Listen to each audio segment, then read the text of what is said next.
In the last 4 years, CoreOS has been at the center of enterprise adoption of containers. And during that time, Brian Harrington, otherwise known as Redbeard, has seen a lot of deployments. And in this episode, Brian discusses the patterns that he has seen among successful Kubernetes deployments and the pitfalls of the less successful. How should you manage configuration? How can you avoid IP address overlap between containers? How should you log and monitor your Kubernetes cluster? And whose responsibility is it to set all that stuff up? Brian also discusses the motivation for multi-cloud deployments and how to implement multi-cloud Kubernetes. CoreOS offers a distributed systems management tool called Tectonic, which uses Kubernetes for container orchestration. And in a time when there are lots of options to choose from when it comes to managed Kubernetes providers, it was great to hear Brian describe some of the architectural decisions for building Kubernetes into Tectonic.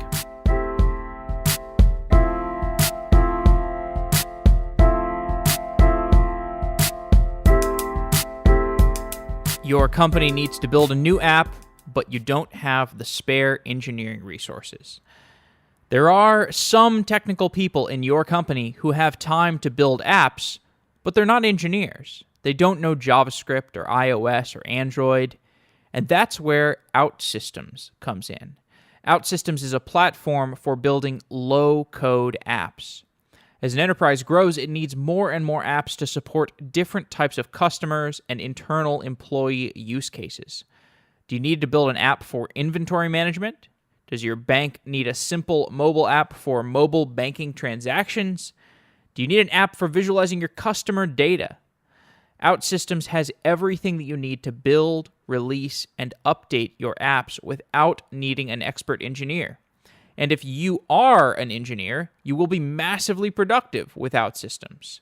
Find out how to get started with low-code apps today at outsystems.com/sedaily. There are videos showing how to use the OutSystems development platform and testimonials from enterprises like FICO, Mercedes-Benz, and Safeway. And I love to see new people exposed to software engineering. That's exactly what OutSystems does. OutSystems enables you to quickly build web and mobile applications, whether you are an engineer or not. Check out how to build low-code apps by going to outsystems.com/sedaily. Thank you to OutSystems for being a new sponsor of Software Engineering Daily, and you're building something that's really cool and very much needed in the world. So thank you, OutSystems.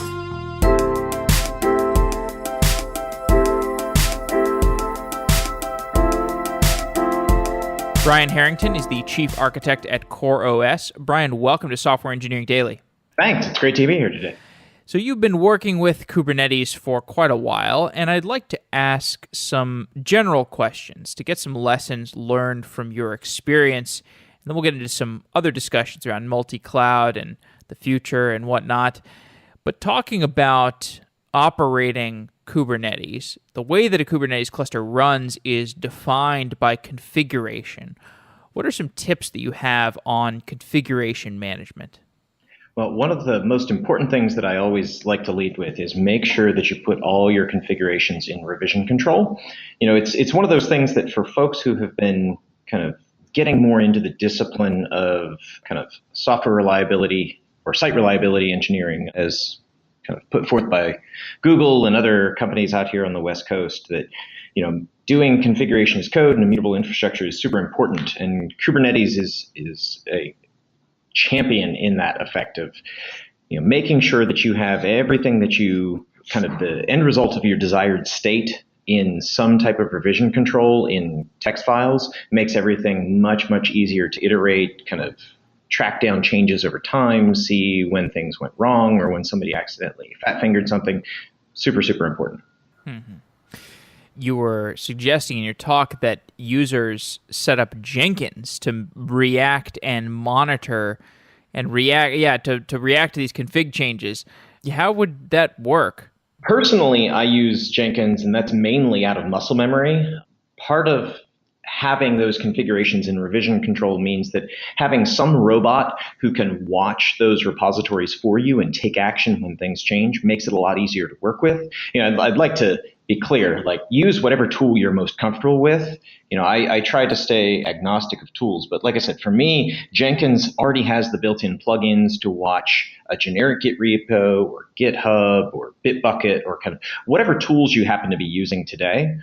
Even coming down to the fact of if you just had those files sitting out on some generic web host and you were just watching an e-tag to see if things had changed, having robots do our bidding for the future is definitely the direction in which things are going. Mm-hmm. And that direction should be, I make a change to config, I push it to my GitHub repo, and my Kubernetes deployment should be reacting to that push that I have made. That's exactly the case. That's how we do it here at CoreOS today. Within our infrastructure team, we will have changes that are made to repositories. Then we have a whole series of tests that are done on those changes. We use tools like Go Server Spec, which is just a generic Go implementation of the Ruby tool Server Spec, which will lint everything, kind of make sure that the end state is going to be the thing that we actually expect.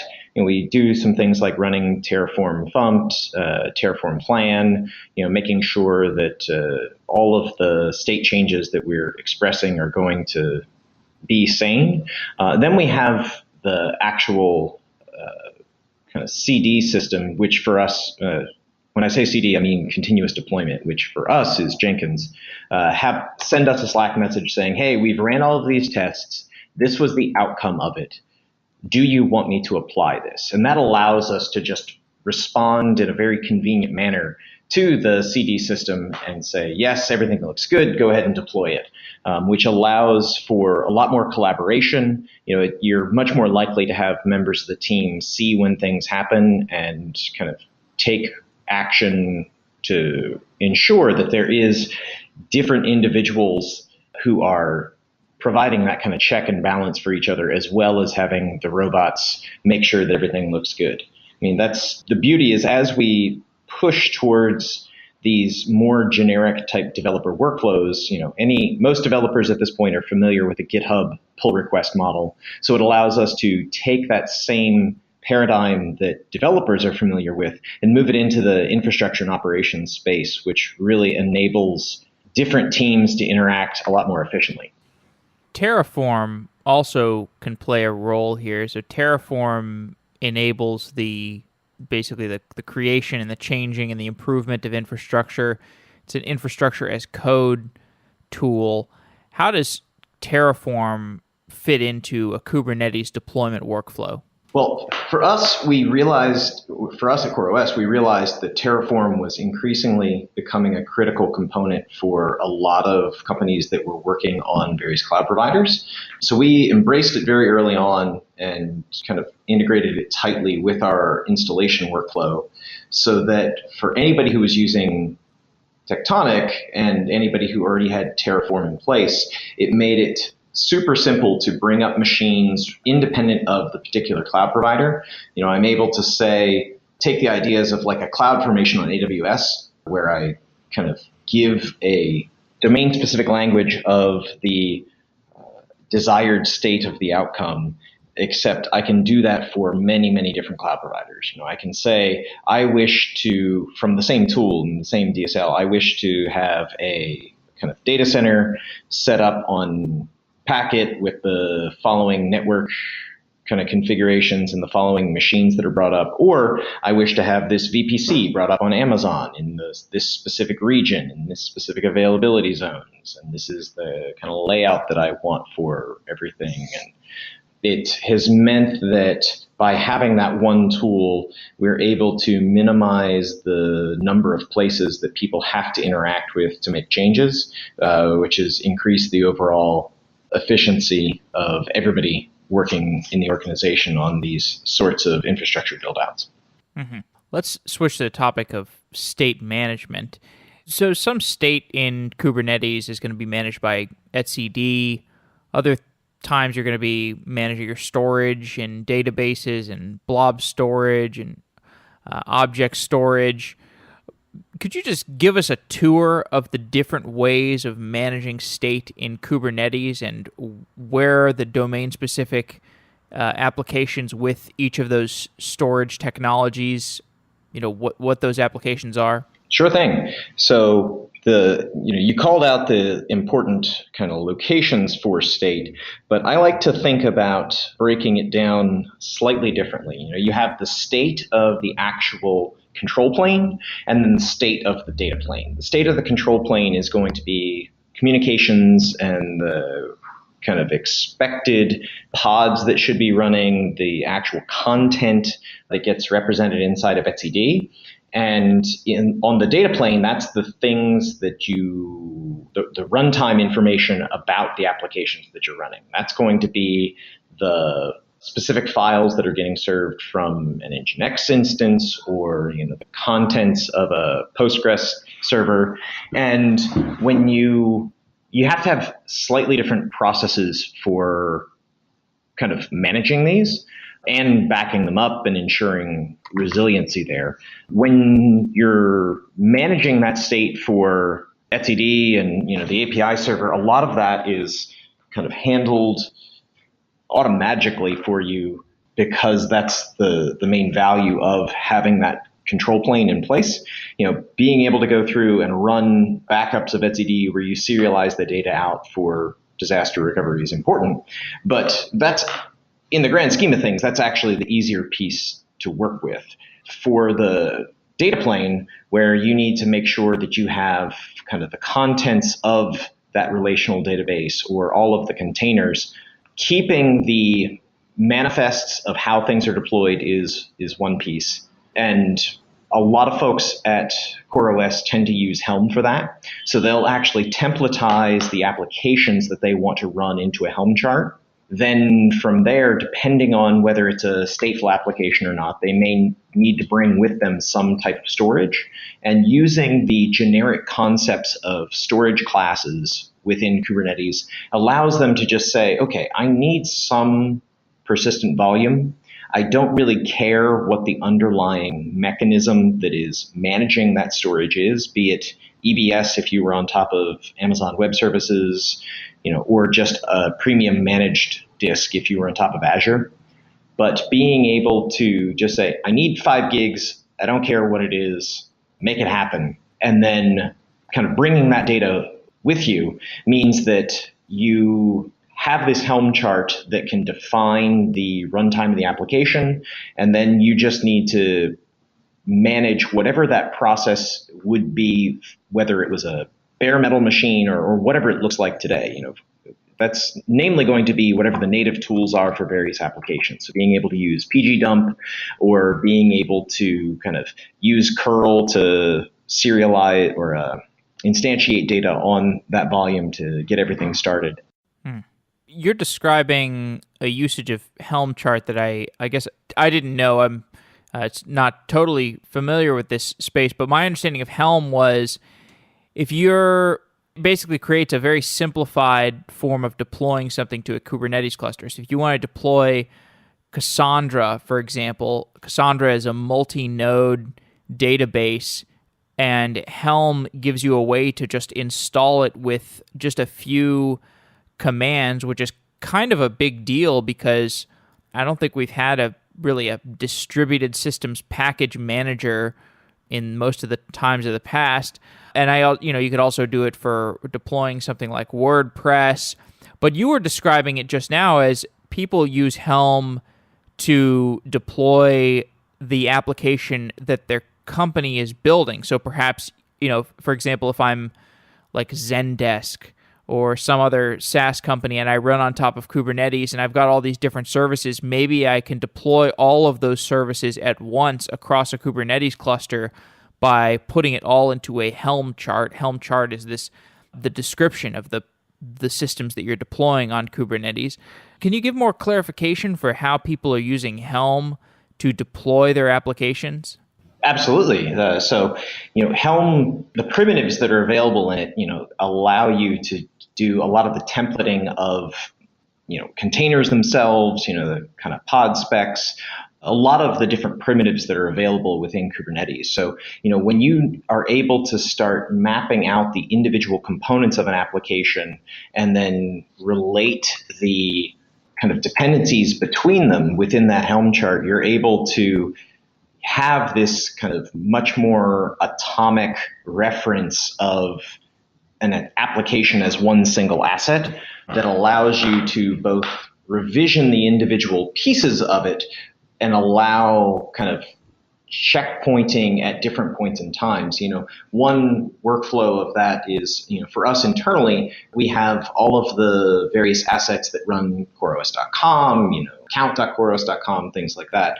So we are able to reference the constituent microservices for each of those as this is, CoreOS.com version 1.0. This is CoreOS version 1.1. And then individual developers who are working on those kind of different internal versions of those applications can pull out everything together at one specific time by referencing that. Now, that's actually an important thing to note, and has been one point of friction for users of Helm up to this point, is that there's a little bit of, I guess I could say, looseness between semantic versioning of an application, semantic versioning of the container definition, the versioning of the Helm chart, the versioning of all of those things that get attached together.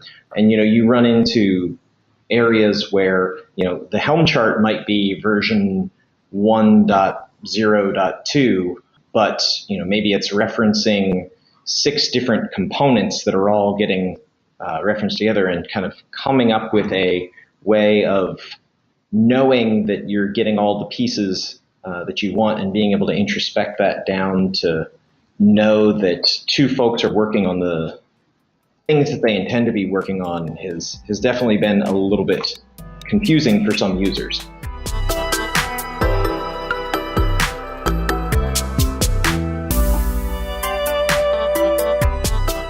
Today's podcast is sponsored by Datadog, a cloud-scale monitoring platform for infrastructure and applications. In Datadog's new container orchestration report, Kubernetes holds a 41% share of Docker environments, a number that's rising fast. As more companies adopt containers and turn to Kubernetes to manage those containers, they need a comprehensive monitoring platform that's built for dynamic, modern infrastructure. Datadog integrates seamlessly with more than 200 technologies, including Kubernetes and Docker, so that you can monitor your entire container infrastructure in one place. And with Datadog's new live container view, you can see every container's health, resource consumption, and running processes in real time. See for yourself by starting a free trial and get a free Datadog t-shirt at softwareengineeringdaily.com/Datadog. That's softwareengineeringdaily.com/Datadog. Thank you, Datadog.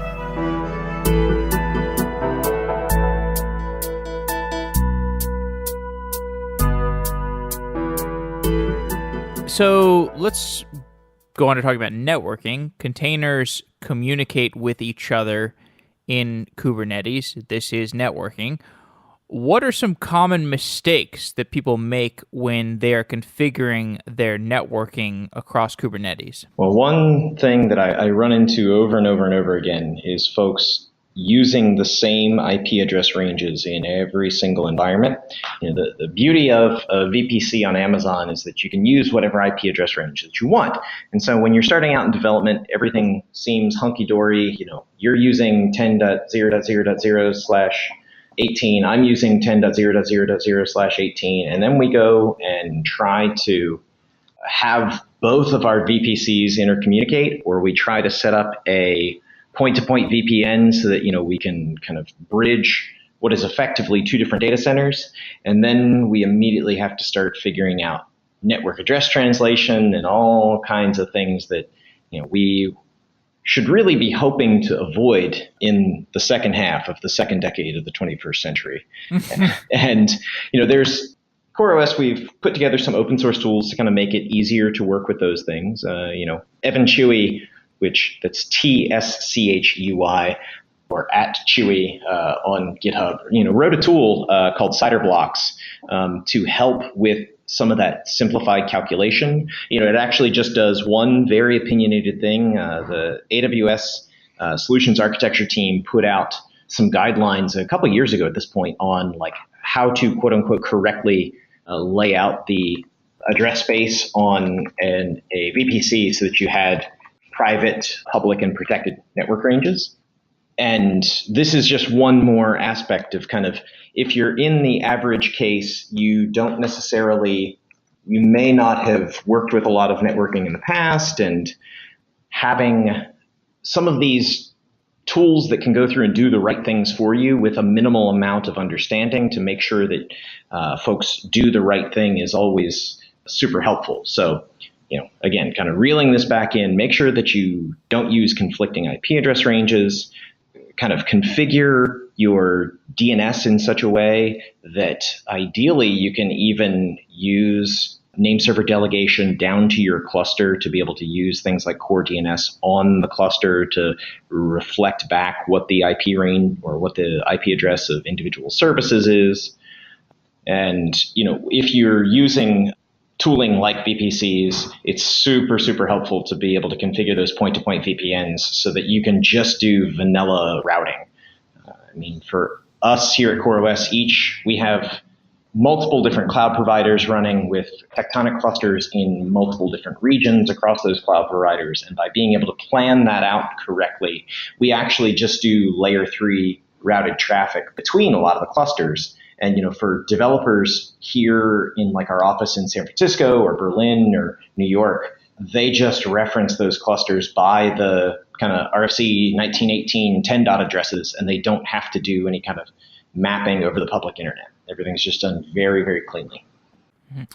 My most intimate introduction to the problems with multiple IP address mappings going to the same URL was I actually made the mistake of I was moving my podcast feed from one host to another, and I did it in a way where there was a period of time where I had the same domain name was mapping to multiple RSS feed IP addresses, and then so I updated the WordPress instance that backed the RSS feed on only one of those IP addresses, and it wreaked havoc on my listeners because around that time I had like 400 or 300 episodes that I had done in the back catalog. And the way that podcast players work for some reason is that if there is enough RSS feed confusion when they request that RSS feed, they just try to download all of the episodes. Whereas normally a podcast player is only going to download the most recent 3 episodes.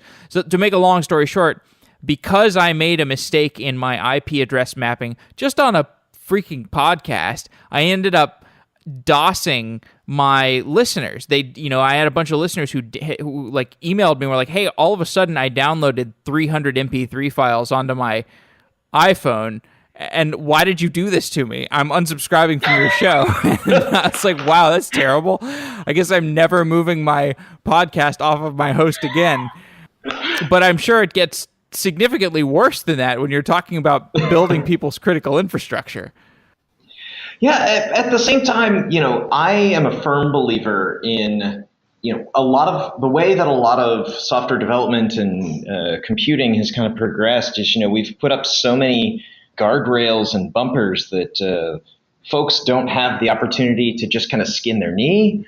We're kind of running into the situation where if you trip, you fall off a cliff. Right. And I'd rather be in a situation where you can kind of skin your knee and, learn what you don't know. And to some extent, as these systems become more and more complex, it just means that we have to approach this very intentionally. We have to think about like, what is the kind of crawl, walk, run model there? Because like you said, it's if you're in the boat where you don't know what you don't know, like small things like that shouldn't necessarily cause, somebody's phone to be downloading 20 gigabytes worth of data. But I think that that's an opportunity also for some things that kind of we figured out in the past, but we still have yet to kind of port to Kubernetes. Things like being able to do better introspection of traffic that's coming into the cluster to detect some concerns like that. I mean, not to necessarily blow anything up here, but how many folks who are just running an application on top of Kubernetes would know if somebody was trying to do a brute force attack, on logins or anything else? I mean, we're in the situation now where when that application crashes because it's getting attacked, it'll just gracefully, kind of come back up and everything will be good to go. And, in the past, at least when that application crashed, you would get alerted, you come in and start taking a look. But, I often see with development clusters and folks who are starting out, pods that are just in a crash loop and, are restarting thousands of times an hour. And that gets into some of the next steps of kind of making sure that you've got alerting on these sorts of behaviors, making sure that folks are kind of able to get that telemetry out to take action. Because, it's great having these automated systems, but sometimes it just results in, not being exposed to some of the more basic levels of taking a step back and digging into what's going on. Well, let's talk more about those operational devices that people are going to be setting up.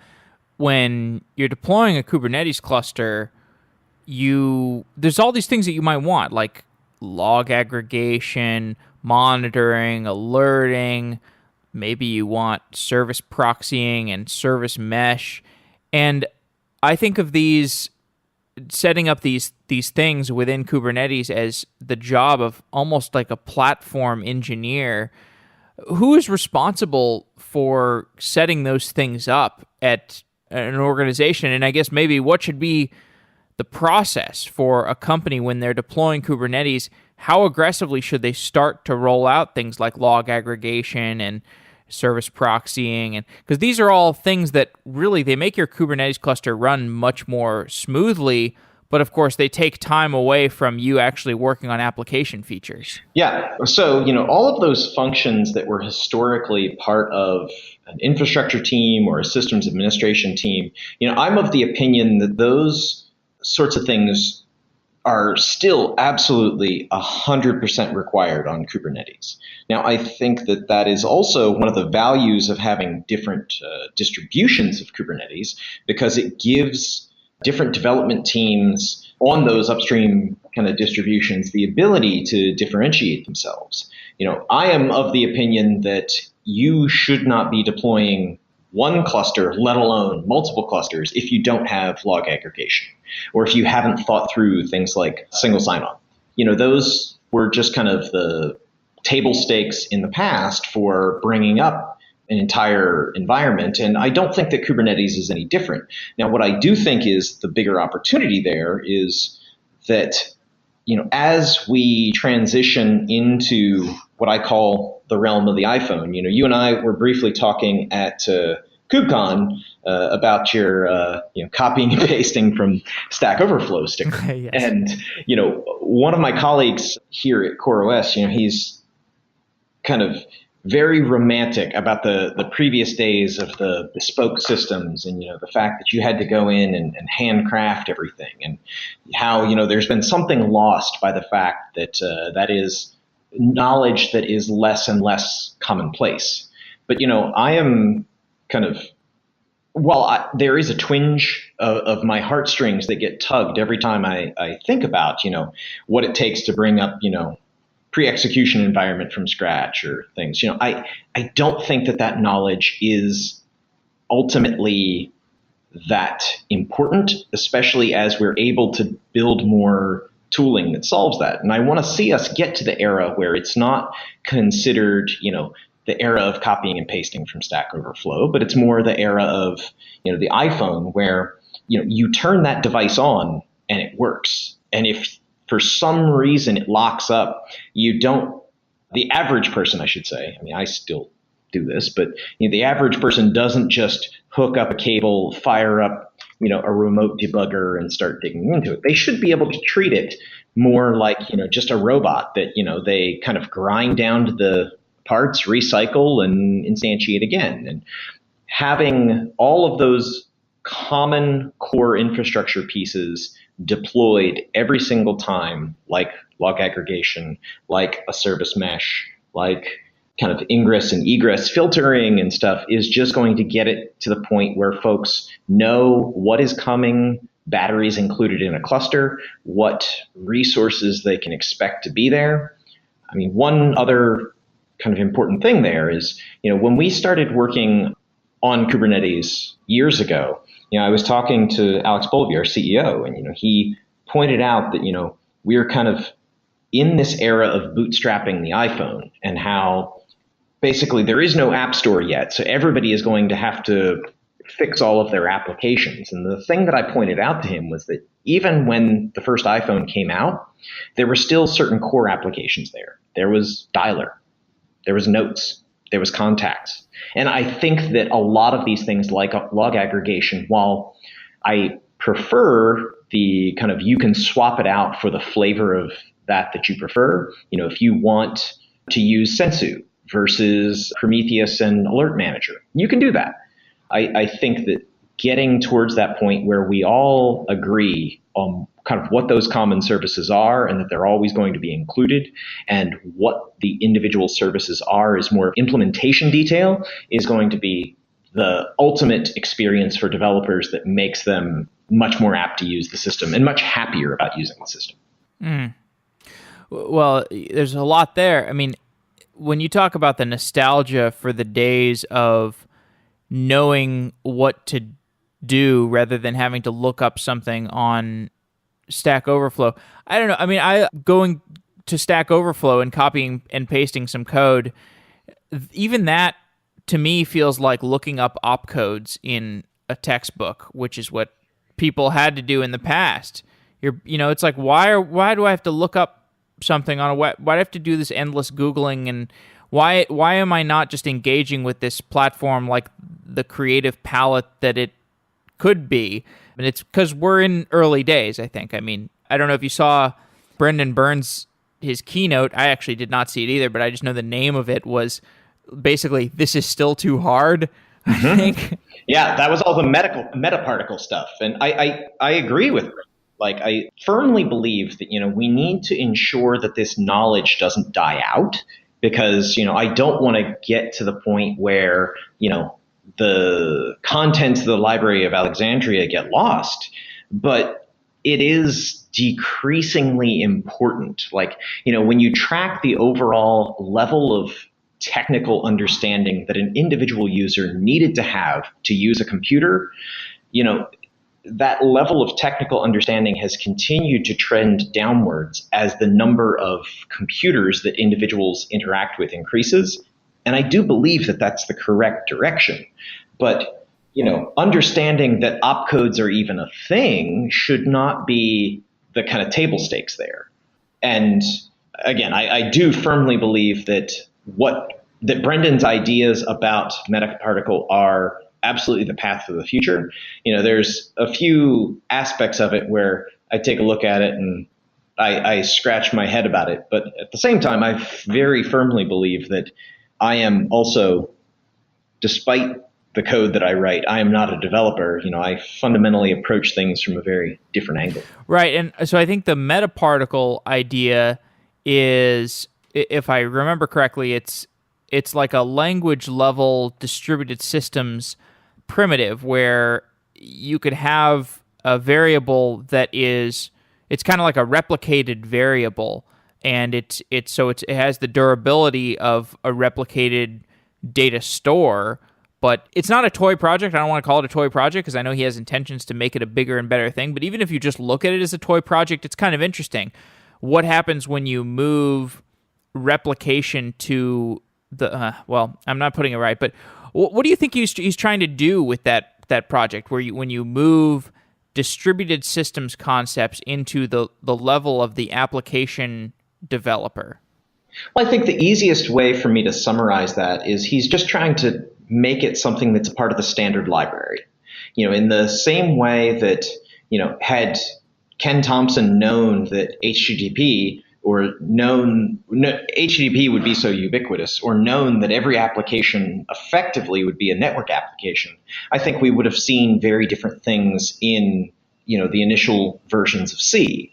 And what Brendan is trying to do is take all of those ideas of what we now know are just the things that every application kind of needs to potentially be aware of, and putting that into one standard library so that you can start out with the basic development of your application and then later go, oh, I need to be able to shard this application. So let me kind of just go and use the functions of that library and say, application, now you shard. And then take that a bit further and go, okay, now I want the shards to be able to each handle a quantile of traffic. These are, frankly put, they're components or they're disciplines that have been learned over years of building these systems and then having to scrap them and rebuild them. So, we're standing on the shoulders of a lot of giants who have figured all of this out, and it's taking that knowledge of all of those different domain disciplines and putting it into one small contract where we know that all of the kind of functionality of that is always going to be available. So you don't need to pack a toolbox into the back of your car. You can kind of accept that things are going to run reliably enough that we don't need to bring jumper cables with us every time. Or, we don't need to carry an empty gas can.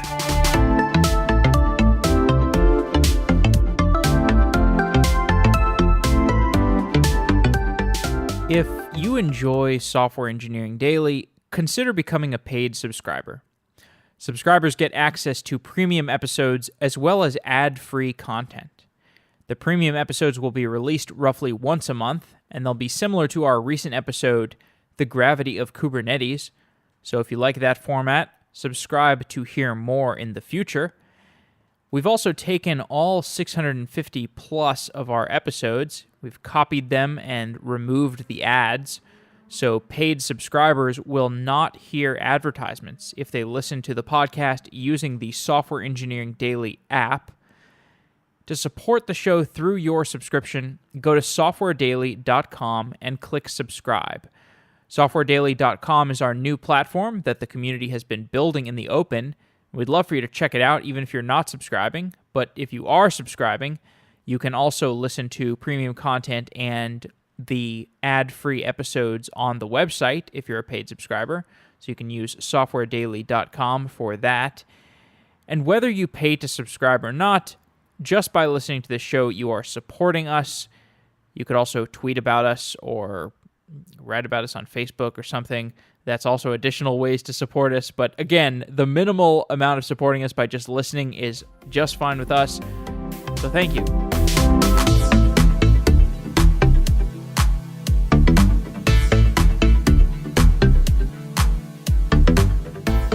So to talk more about operations, which was a lot of what your talk at KubeCon was about, you were talking about multi-cloud deployments. Let's just start with a naive question. Why do people want to deploy Kubernetes to multiple clouds? Well, for that, I think there's two fundamental reasons. One, I agree with in my heart, but I think that it's a little bit flawed. And the other, I think, is very, very legitimate. The legitimate reason is that you want to be able to kind of really guarantee high availability in that sense. That is the kind of rewinding back in the day. You have one data center where you're kind of subletting a cage out of Level 3 or Equinix, and then you've got your own data center. And the reason why you're doing that is you want to have enough heterogeneity in your environments to be able to really guarantee that you have resilience against a lot of different types of failures. So that is to say that, that if you're deploying something to, S3 in US East, that when a tornado comes through and takes out that data center, that you don't lose availability because you also have copies of your files sitting in a bucket on top of Google Storage. Now, the area where I think that folks are a little bit flawed just because of the technical level of what it takes is the kind of race to the bottom in price. So I want to live in a world where the compute truly is commodified so that I can just up and switch everything from one provider to another in a moment's notice. I see that the spot pricing on AWS has now dropped to a point where it's worth moving everything off of some random OpenStack provider. Or conversely, that I know that the pricing on Packet.net has gotten down far enough that I can consolidate a bunch of my resources from AWS and move them across. But the complexity of some of the API changes that need to occur is not something that is just immediately swappable or immediately movable. Now, that ultimately is where the value of those built-in components like storage classes within Kubernetes that I was mentioning earlier start to prove me wrong. And I have to say, I'm happy to be proved wrong. Like I said, it's ultimately the place that I want to get to. I want to see the underlying cloud be agnostic from the workload. But for a lot of organizations, they are using something like Amazon SQS. And if you're using Amazon SQS, you now can't just swap over to another cloud provider. Now, the value of Kubernetes means that if we can build out various open cloud services and then use those open cloud services atop, now you have gotten back to that point where you're abstracting the storage, you're abstracting what is providing, an AMQP interface, what is providing, a relational database. Mm-hmm. This is a big deal. It is. It's very exciting to me. One thing Brendan said that I've just been thinking about when I interviewed him recently, that I've just been thinking about since he said it, was you could imagine a world where people start to make money off of proprietary binaries that they sell to you that you could deploy on any cloud provider. So like if you can imagine if all of the different cloud providers are running Kubernetes, and let's say I'm a developer and let's just say I write a better WordPress. I write a new WordPress and I sell you the WordPress binary for $99, and then you go and deploy it on whatever cloud you want and you get a license forever and you can just use it forever. That could be a business model. It absolutely could be.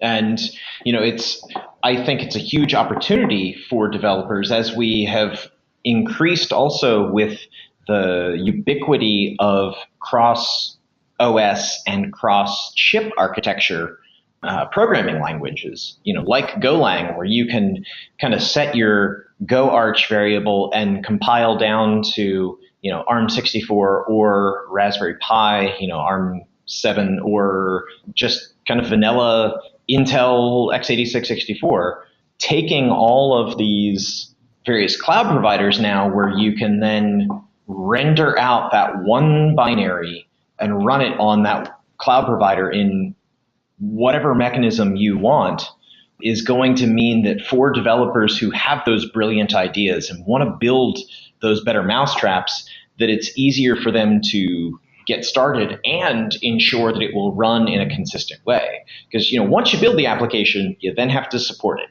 And that's the part that's a lot less fun. So if we can make that easier for folks to do as well, would hope to see thousands of applications bloom in that field. Mm-hmm. I know that our time is running short. I've heard both of our calendars tolling. But, talking a little bit about these Kubernetes as a service providers, when I was at KubeCon and I saw you there, I was walking among the expo hall and must have saw 15 or 20 different Kubernetes as a service providers. Tectonic is a Kubernetes as a service provider that comes from CoreOS.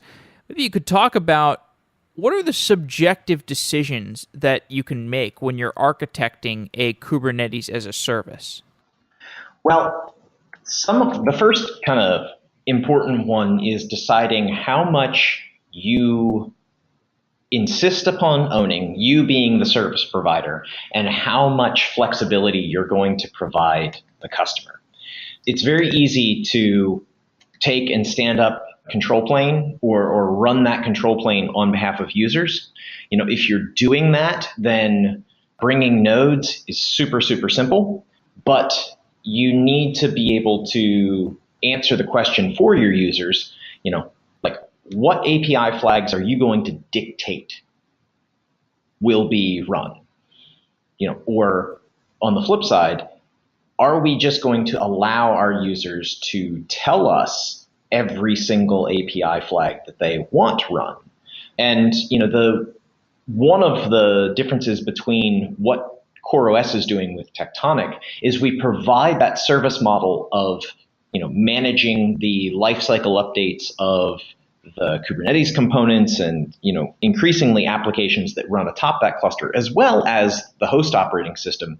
But we provide that on the customer's own premise, be that within their data center or within Amazon or GCP, which is definitely a different model than what a lot of the folks at KubeCon are doing. I think it is, and will continue to be our differentiator, because from the start, we have led with this idea that we are going to do things in a very opinionated manner, but we want users to ultimately have the control there, which there is no greater control than running on your own hardware, in your own environment, like within your own network configuration. And that definitely presents a challenge because, user A decides that they just have to have BGP, while user B decides that, they want everything in an overlay network. And you have to be able to give folks the knobs while at the same time knowing and being able to measure exactly where you draw those lines to ensure that folks aren't shooting themselves in the foot or that they aren't going to break automated updates or things like that. So the CoreOS customer base, is that predominantly people who are deploying to their own infrastructure? Yes. I mean, that's what we try to really focus on. Now, that is to say, we have a lot of users that will deploy both to AWS and to their own data center. In that sense, it is still arguably their infrastructure because, they're kind of defining the various configurations on the host. They're stating, everything's going to use this specific time server, but it is that flexibility regardless of kind of the underlying provider. And that's kind of how we end up working with the customers to provide them the value for using Tectonic versus using other Kubernetes distributions. To wrap up, I'd just love to get any interesting business prognostications that you might have. Like, how is Kubernetes going to change the dynamic between cloud providers? Is it going to allow for the emergence of artisanal cloud providers? What other kinds of business models does the shift towards Kubernetes expose? Give me your craziest theories about how business will change because of this shift in infrastructure. Well, my craziest gets pretty crazy, but kind of taking a stab at this, I have seen a lot of folks who are kind of pushing the ideas of the function as a service model. And while it's still extremely early days, I've seen that proved out in parallel with the increase of both popularity in tools like Zapier and if this then that, but also the open source kind of equivalents like Hugin, and then all of the various competitors that are propping up, even all the way out to Microsoft, releasing Microsoft Flow. So having those proprietary engines for being able to start to glue together all of the various microservices is going to be an increasingly popular model. It's tragic that Yahoo Pipes, was the first there, and the first is generally not the most successful. But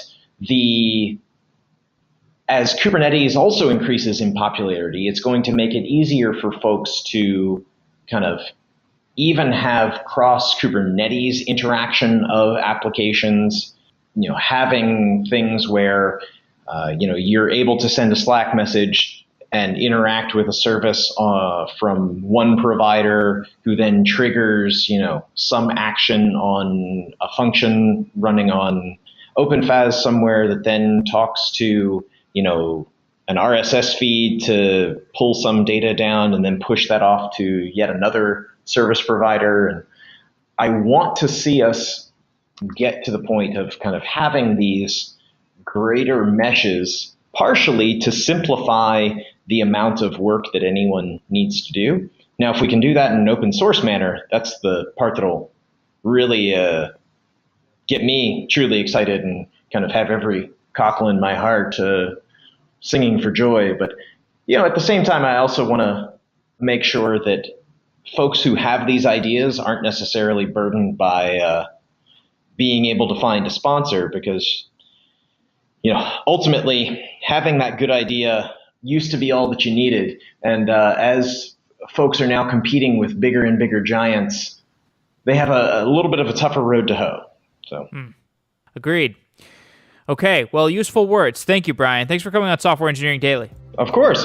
Thank you, and have a fantastic afternoon. GoCD is an open-source continuous delivery server built by ThoughtWorks. GoCD provides continuous delivery out of the box with its built-in pipelines, advanced traceability, and value stream visualization. With GoCD, you can easily model, orchestrate, and visualize complex workflows from end to end. GoCD supports modern infrastructure with elastic, on-demand agents and cloud deployments. The plugin ecosystem ensures that GoCD will work well within your own unique environment.